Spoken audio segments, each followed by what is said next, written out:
اعوذ باللہ من الشیطان الرجیم بسم اللہ الرحمن الرحیم یسألونک عن الخمر والمیسر قل فیہما اسم کبیر ومنافع للناس۔ اے نبی، لوگ آپ سے سوال کر رہے ہیں شراب اور جوئے کے بارے میں۔ کل شراب کی قباحتیں کیا ہیں، اس کے نقصانات کیا ہیں، اس کے مفاسد کیا ہیں، اس کا تذکرہ ہوا تھا کہ سب سے بنیادی چیز اس میں عقل انسان کی چھپ جاتی ہے، اور جب عقل چھپ گئی تو پھر انسان نہ کرنے کے کام کرنے پر مجبور ہوتا ہے۔ اور جوئے کے بارے میں بھی جو زمانے جاہلیت میں رسومات تھے، ان میں اہم رسم جوا بھی تھا۔ آج چونکہ جدید ٹیکنالوجی کا دور ہے تو شراب کے بھی الگ الگ نام رکھ دیے گئے، اور جوئے کے بھی ایسی شکلیں کہ جس میں ایک آدمی کا نفع پیش نظر رہتا ہے لیکن اجتماعی نقصان پیش نظر نہیں رہتا۔ جوئے کی جو شکلیں ہیں، نئی شکلیں ہیں، اس میں ہر ایک کے پاس سے 50-50 روپے وصول کیے جاتے ہیں۔ اب 1 کروڑ لوگوں کے 50 روپے وصول ہوئے اور ایک آدمی اس میں جیتا تو اس کو تو ایک ہی وقت کے اندر وہ مالدار بن گئے۔ تو چونکہ ایک آدمی کا نفع سب کے سامنے ہے، اس لیے لوگ اس کی طرف بڑھ رہے ہیں، لیکن اجتماعی نقصان 50-50 روپے کا 1 کروڑ لوگوں کا ہوا، وہ اجتماعی نقصان نظر نہیں آتا۔ اس لیے جوئے کی طرف آج ہمارا جو نوجوان طبقہ جا رہا ہے، کبھی IPL کے نام پر اور پتہ نہیں کون کون سی چیزوں کے نام پر جوؤں کا بازار گرم ہو رہا ہے۔ تو اللہ کے نبی صلی اللہ علیہ وسلم سے پوچھا گیا زمانے جاہلیت میں کیا رسم تھی، کل اس کا تذکرہ کیا تھا۔ ایک اونٹ کو ذبح کرتے تھے، پھر جب گوشت کی تقسیم کی باری آتی تھی تو ایک تھیلے کے اندر تیر ڈالتے تھے، اور تیر کے اوپر 1 2 3 نمبر لکھ دیتے تھے، اور چند تیر خالی چھوڑ دیتے تھے جس پر کوئی نمبر نہیں ہوتا تھا۔ اب ہر ایک اپنا اپنا تیر نکالتا تھا۔ اگر کسی کے حصے میں 3 نمبر کا تیر نکلا تو گوشت کے 3 حصے اس کو ملتے تھے، اور جن کے نام پر 0 نکلا ہے ان کو تو حصہ بھی نہیں ملتا تھا، اور پورے اونٹ کی قیمت ان کو دینی پڑتی تھی، اور یہ سارا کا سارا گوشت فقراء کو دے دیتے تھے۔ تو اس میں غریب لوگوں کو فائدہ ہوتا تھا اور مالدار لوگ اپنے آپ کو سخی سمجھتے تھے۔ اس لیے جو اس میں حصہ نہیں لیتا تھا اس کو کہتے تھے یہ بخیل اور کنجوس ہے۔ اس لیے یہ زمانے جاہلیت کی رسومات میں سے ہے، اور قابل فخر اس کو سمجھتے تھے، اور جو حصہ نہ لے اس کو کنجوس کہتے تھے۔ لیکن جوئے کے اندر خرابی کیا ہے؟ دیکھیں شریعت منع کیوں کر رہی ہے؟ جوئے کا مطلب ہے کہ سامنے والا آدمی کنگال ہو جائے اور یہ آدمی ایک ہی وقت میں مالدار ہو جائے۔ حالانکہ شریعت نے انسانوں کو باہم ہمدرد رہنے کی تلقین فرمائی ہے۔ یہ درندگی ہے کہ ایک درندہ دوسرے کا خوراک چھین کر کے اس کو محروم کر کے اپنا پیٹ بھرے، یا اس کا نقصان کر کے خود راحت حاصل کرے۔ انسانوں میں یہ چیز نہیں ہے، بلکہ انسانوں میں آپس میں ہمدردی پیدا کرنے کا حکم ہے۔ بزنس کرو، تجارت کرو، سامنے والا مال لے کر خوش ہوگا، تم پیسے لے کر خوش رہو، تو دونوں کا فائدہ ہے۔ اس لیے بزنس اور تجارت کو حلال کہا، اور سود کو اور جوئے، قمار، لوٹری، تاش، نرد، شیر، ان سب کو حرام کہا۔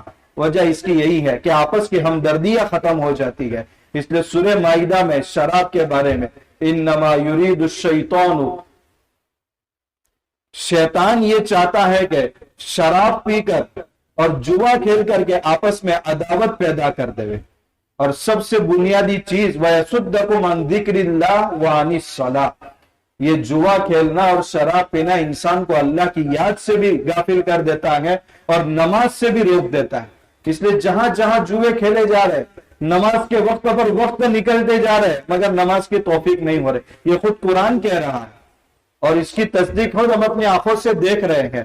اور جو آدمی سامنے والا جیت گیا، ہارنے والے کے دل میں اس کی نفرت بیٹھ گئی، کیونکہ یہ مالدار تھا اور 1 منٹ میں غریب ہو گیا، تو اس کا نقصان صرف اس کا نہیں ہوا، اس کے ماتحت جس نے لوگوں پر وہ خرچ کر رہا ہے وہ سب کنگال ہو گئے۔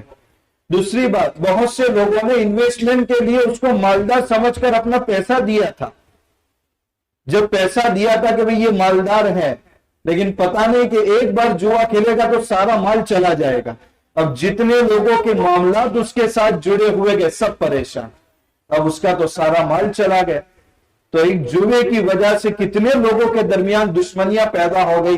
قرآن نے 2 لفظوں کے اندر اس کو بیان کر دیا. آگے تیسرا حکم جو اللہ کے نبی صلی اللہ علیہ وسلم سے پوچھا گیا وہ یتیموں کے بارے میں. وَيَسْأَلُونَكَ عَنِ الْيَتَامَى، یتیموں کے بارے میں بہت سخت حکم نازل ہوا تھا. وَلَا تَقْرَبُوا مَالَ الْيَتِيمِ إِلَّا بِالَّتِي هِيَ أَحْسَنُ، یتیموں کے مال کے قریب بھی مت جاؤ. ہضم کر جانا تو بہت دور کی بات، ہاں البتہ ان کے حق میں جو طریقہ اچھا ہے وہ طریقہ اپناؤ. پھر کہا گیا ان الذین یاکلون اموال الیتامی ظلما انما یاکلون فی بطونہم نارا، جو لوگ یتیموں کے مال کو ظلمن کھا جاتے ہیں وہ انجام کے اعتبار سے اپنے پیٹوں کے اندر انگارے بھر رہے ہیں. ابھی تو ہمارا دل بے حس ہو گیا کہ مال کھانے کے بعد تکلیف نہیں ہو رہی ہے. ایک انسان کی باڈی بے ہوش ہو جائے اب اس کو سوئی بھی چبو اس کو تکلیف نہیں ہوتی. جب انسان کا دل مردہ بن جاتا ہے تو حرام کاموں کے بعد بھی اس کو تکلیف نہیں ہوتی. لیکن جب یہ گناہوں کا احساس آخرت کے اندر ہونے لگے گا تو جو مال ناحق ظلمن یتیموں کا کھایا ہے وہ اتنی تکلیف دے گا گویا پیٹ کے اندر انگارے بھرے ہیں. وَسَيَصْلَوْنَ سَعِيرًا، اور ان قریب یہ لوگ دہکتی آگ کے اندر داخل ہوں گے. آج ہمارے اندر ایک کمی یہ ہے کہ یتیموں کی کفالت ہم نے چھوڑ دی.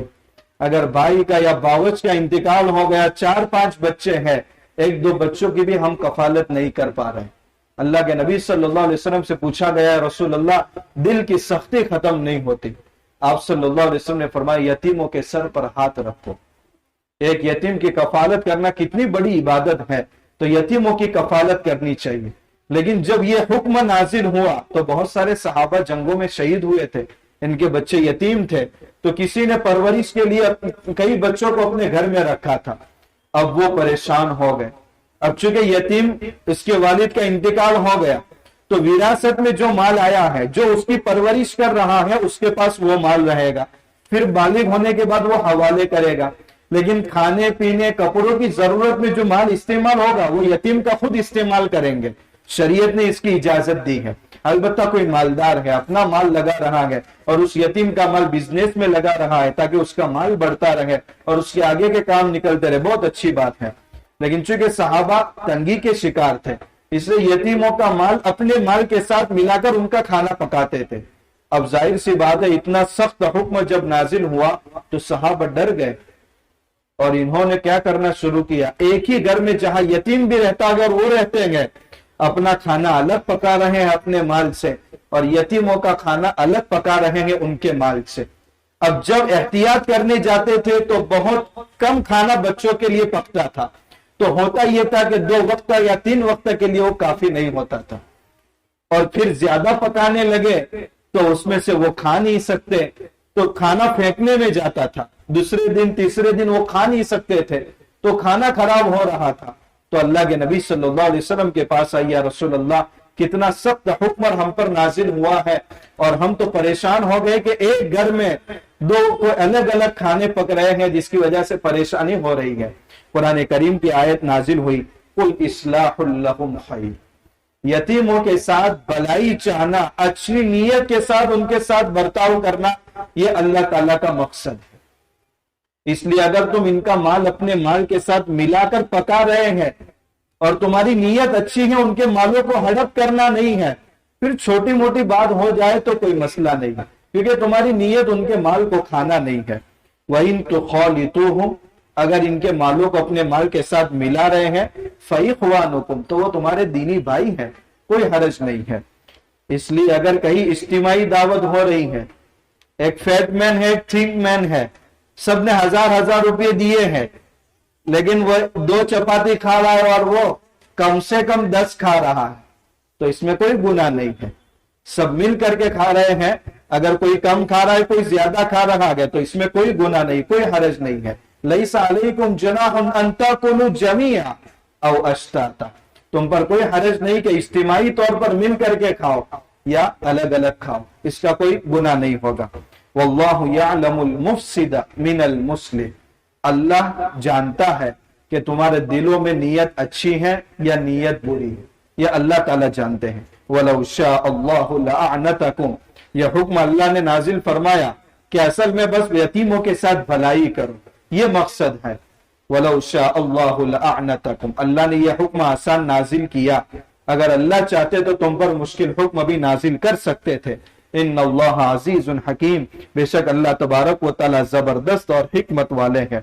پھر آگے حکم بیان کیا گیا کہ مسلمان مردوں کو مشرک اور کافر عورتوں سے نکاح نہیں کرنا چاہیے، اور کافر عورتوں کو یا مسلمان عورتوں کو کافر مردوں سے نکاح نہیں کرنا چاہیے۔ کیوں؟ آگے اس کی وجہ خود قرآن نے بیان کی۔ اولئک یدعون الی النار، یہ سب لوگ جہنم کی طرف تم کو دعوت دے رہے ہیں۔ واللہ یدعو الی الجنہ، اور اللہ تم کو جنت کی طرف بلا رہا ہے۔ ظاہر سی بات ہے اس ازدواجی زندگی یعنی نکاح کے بعد جو زندگی شروع ہوتی ہے، اس زندگی کی وجہ سے باہم محبت، الفت، مودت اور باہم آدمی اور عورت شیر و شکر ہو جاتے ہیں، جس کی وجہ سے دوسرے کے دین کو قبول کرنا یا قبول نہیں کرنا تو اس کی نفرت ختم ہو جاتی ہے۔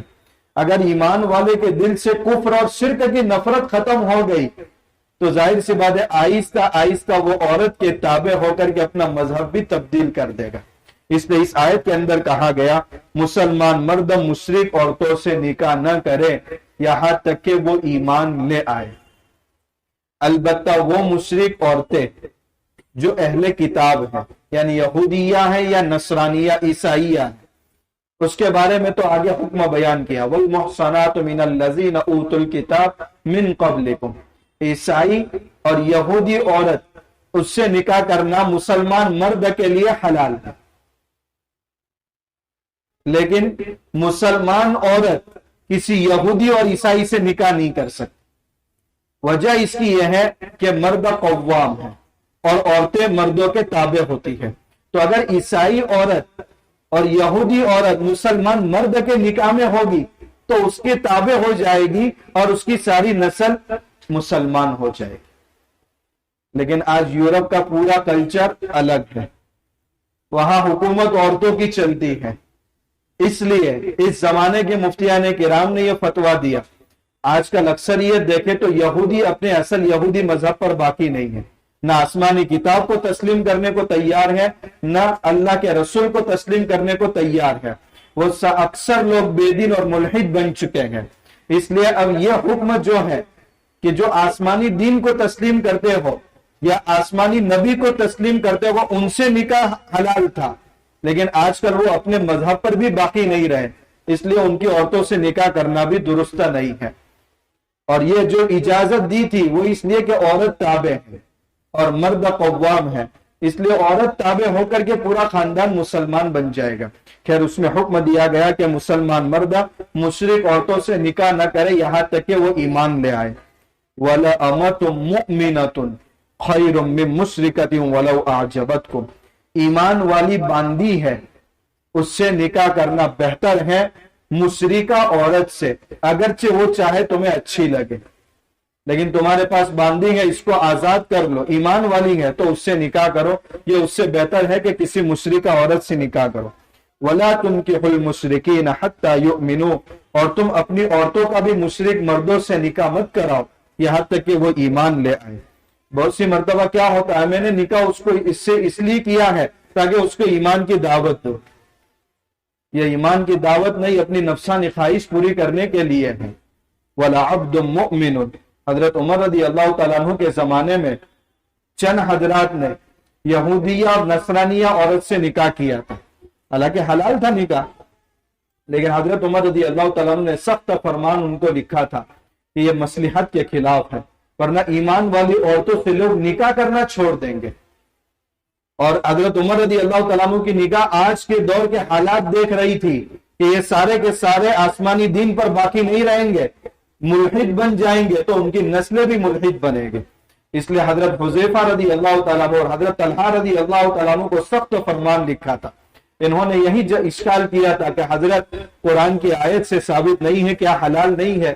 تو حضرت نے جواب لکھا تھا میں نہیں کہہ رہا ہوں کہ یہ حرام ہے، بلکہ میں اس لیے کہہ رہا ہوں کہ مسلمان مرد پھر ایمان والی عورتوں سے نکاح کرنا چھوڑ دیں گے اور یہودی اور نصرانیہ سے نکاح کریں گے اور یہ حکم اکثری ہے کہ عورت مرد کے تابع ہوتی ہے، لیکن کبھی کبھی اس کے خلاف ہوتا ہے کہ مرد عورت کی محبت میں آ کر اپنا اسلام بھی چھوڑ دیتا ہے اور اس سے نسلیں بھی تباہ ہوتی ہیں۔ لیکن قرآن نے بھی اس کی وجہ بیان کر دی کہ یہ سارے طریقے یعنی غیروں سے نکاح کرنا یہ جہنم کی طرف لے جانا ہے، اور اللہ چاہتا ہے کہ تم جنت کی طرف آ جاؤ۔ آگے حیض والی عورتوں کے احکام ہیں، انشاءاللہ ان کا تذکرہ کل کریں۔ سبحان اللہ۔